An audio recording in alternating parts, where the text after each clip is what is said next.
ne réforme pas tous les jours le statut de la Cour de justice de l'Union européenne. Cette réforme porte sur l'une de ses missions essentielles, celle d'interpréter les textes que nous votons dans cet hémicycle quand elle est saisie par les juges dans les États membres, ce que l'on appelle les renvois préjudiciels.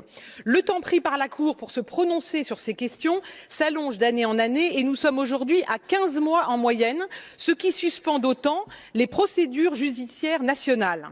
Rendre la justice plus rapide est une nécessité et une urgence dans chacun de nos pays. Vous comprenez donc qu'il y avait là un sujet auquel nos concitoyens, qui sont aussi des justiciables, sont particulièrement sensibles.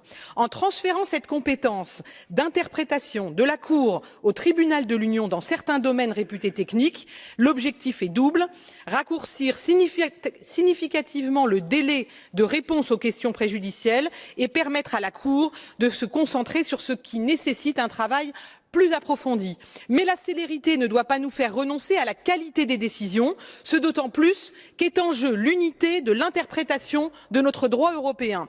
Nous avons donc obtenu que toutes les questions qui soulèvent des enjeux systémiques pour l'Union restent de la compétence de la Cour, ainsi que 3 avancées majeures: la consécration de la possibilité pour notre Parlement d'intervenir dans toute affaire préjudicielle, la publication par la Cour sur son site de l'ensemble des mémoires déposées dans le cadre d'une affaire préjudicielle.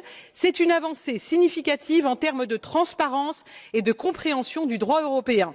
Enfin, l'instauration d'un dialogue annuel entre notre Parlement et la Cour, qui débutera prochainement à Luxembourg. Cette innovation symbolise la relation institutionnelle d'un nouveau type qui est né du travail exigeant que j'ai conduit avec les rapporteurs fictifs de vos groupes, dont je veux saluer l'implication dans ce rapport. Elle s'inscrit désormais, cette nouvelle relation, dans le temps long. Je vous remercie pour votre soutien.